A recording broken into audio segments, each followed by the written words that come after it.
In this video, we are going to talk about Chapter 3 Solid. So here is the learning outcome. Explain the fixed shape of a solid.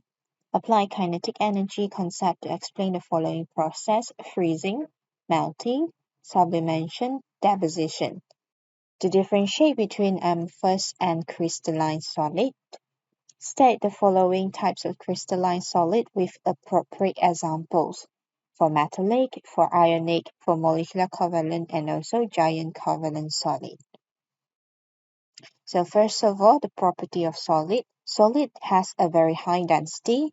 It is incompressible. Solid particles cannot move freely. Solid has fixed shape and volume. The atoms and molecules in solid are arranged closely and rigidly in fixed position. They can only vibrate and rotate about the fixed position. For the following process, we're using kinetic molecular theory and intermolecular forces in explanation. So first of all, we have the process of freezing, also known as solidification. This is the process where we change the liquid into solid. So in terms of kinetic molecular theory, when the liquid is cold or the temperature is decreasing, the particle loses kinetic energy and moves more slowly. Therefore, the intermolecular forces become stronger and the particle will come closer together. By this time, the particles will become fixed in positions and turns into solid. So remember that solid, we have the particles arranged in fixed position. In the opposite, we have the process of melting, also known as fusion, in which we change from solid state into liquid state. So in terms of kinetic molecular theory, we have that when a solid is heated, or we can say the temperature increases, okay, the particle will gain kinetic energy and it will vibrate faster. Please remember that because now we are having a solid state, so the particles can only vibrate. Okay, vibrate in a fixed position. So when it gains kinetic energy, the particle will vibrate faster as the temperature increases. Until a certain point, when the particle has gained enough kinetic energy, it breaks free from their fixed position, okay, and change it into a liquid. So at the bottom over here can take as a reference how arrangement of the particles in solid and also liquid. So freezing and melting, they are opposite process. Alright, so for the next, we have the process of sublimation and deposition. So for both of these processes are also the opposite way. Sublimation and depositions only occur at the surface of the species. So first of all, let's look at the sublimation. So it changed from solid phase into gas phase. So the solid particles on the surface are less tightly held. So when a substance sublimes, molecules leave the surface of the solid. The combinations of intermolecular attraction and also the atmospheric pressure is not great enough to keep the particle close to one another. So again, solid phase, we have the arrangement of the molecules or atoms in fixed position. So both intermolecular forces and also atmospheric pressure is not great enough as to keep them close together. Therefore, this particle will escape into the gas state. As for the deposition, we change from the gas phase into solid phase. So when the vapor comes in contact with the cold surface, it deposits into solid straight away. So the common example that we use for deposition is for the iodine gas, okay, turned into iodine solid. Or if the examples of iodine transform into words, sometimes you will see a statement like this: the purple fumes deposited to form the purple solid. So iodine will be in purple in color. Right, next we want to differentiate between two types of solid, which we call as the amorphous solid and also crystalline solid. Another word to describe amorphous is non-crystal. So you need to remember all those crystalline solids. So we know other than crystalline solid, they are all considered as amorphous. Only have crystal and non-crystal. So amorphous solid is poorly defined shape. It doesn't have any fixed shape. Okay, and then it is lacking orderly arrangement between particles. No fixed arrangement, no specific arrangement for those. Okay, so the example very simple. For amorphous solid, we have charcoal. Okay, we have rubber, we have glass.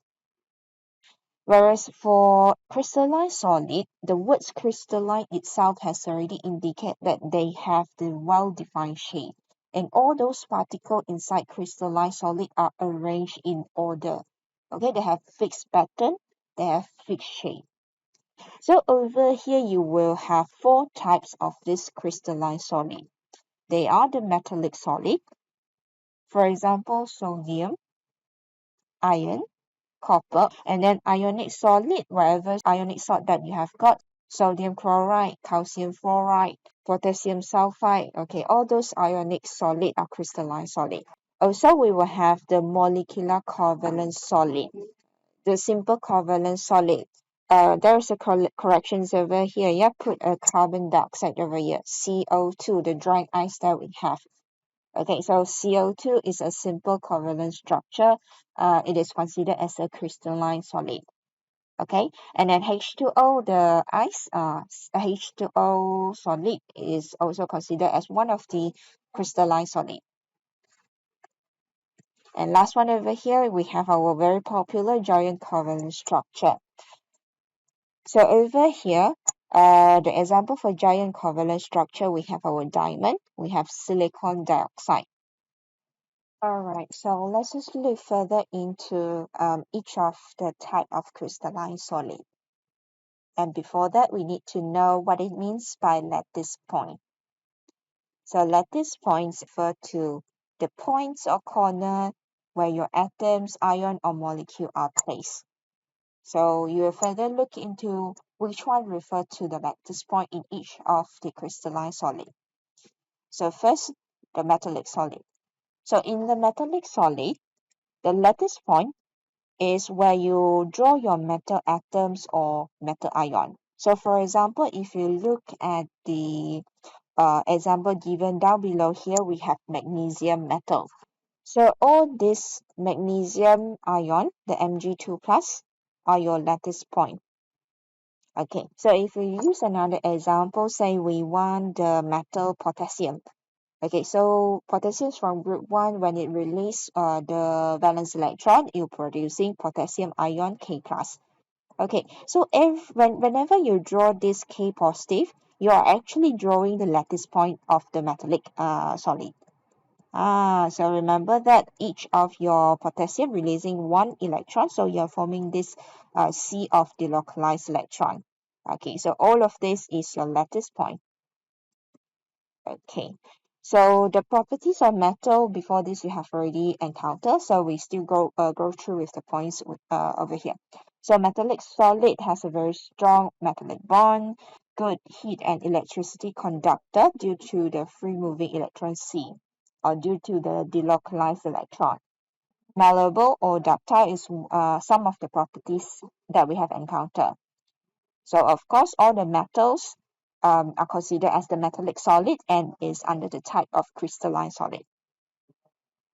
Okay, next we have the ionic solid. So the lattice point of ionic solid is whenever you draw your cation and anion. Okay, so if you're looking at the example down below the diagrams over here, so we have a very popular example like sodium chloride. So every point of sodium ion and chloride ion, they are your lattice point. Okay, so if you want to draw from sketch, you will see over here sodium and then chlorine. Remember, chlorine is an ion. It will have a bigger size compared to cation.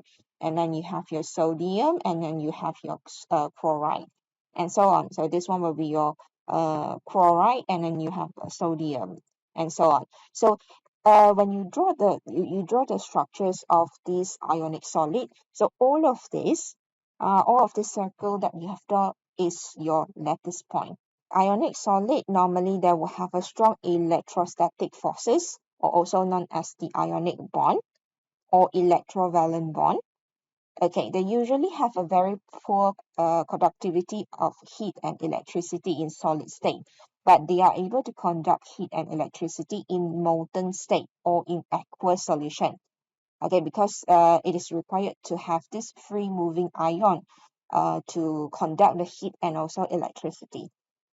Okay, so ionic solid usually is quite hard, is brittle, easily to shatter or break into pieces, and they normally will have high melting point due to the ionic bond.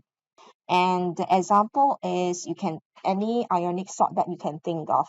Sodium chloride, calcium fluoride, copper oxide, and etc. Next example of crystalline solid is molecular covalent or simple covalent structure. So the lattice point is when you draw the molecules or atoms. So let's look at the example down over here. We have the molecular structure of sulfur. We have a formula of SA. So when you draw this atoms of sulfur, this is actually your lattice point. Okay, so in sulfur we have 8 lattice points. Or maybe you can look at the structure of a solid H2O, okay, which is your ice. So every point when you draw the H2O, these are all your lattice points. For molecular covalent structure, the intermolecular force can be either hydrogen bonds or van der Waals forces, and they usually is a poor conductor of heat and electricity. Doesn't matter they are non-polar molecule or polar molecule, they can be classified as the molecular covalent structure. So given for the examples over here, we have the phosphorus, P4, we have the sulfur, S8, or maybe we can consider the iodine solid, or maybe you have the dry ice, carbon dioxide. The example for polar molecule, we have the solid H2O, which is also your ice. The last example of type of crystalline solid, it goes to the giant covalent solid. So the lattice point refers to molecules or atoms that you are drawing. So if you look at the example down in the diagram below, we have C electrode, or more commonly known as the diamond. Okay, and we also have the example of silicon dioxide. In the case of C electrode, diamond, all these lattice points are filled with your carbon atom. Okay, but these carbon atoms are held together in a giant network structure. Similarly, you have your silicon dioxide. Lattice point is made up of silicon and oxygen atom. So either the molecule or the atoms, they are held together in giant network structure. And because of this infinite number of covalent bond, they usually will have a very strong covalent bond and a very high melting point. But they are poor conductor of heat and electricity. They are very hard. So these are 4 types of the crystalline solid. We have the metallic solid, ionic solid, molecular covalent solid, and also the giant covalent solid. Please remember also a few examples given for each of these crystalline solid types. Alright, so after the video for chapter 5.2 on liquid and 5.3 on solid, please try also the exercises. There are 7 questions altogether. And after you try these exercises, the answer will be uploaded into the Google Drive. Alright, so that's it for our video for this 5.3 solid. That's it. Thank you.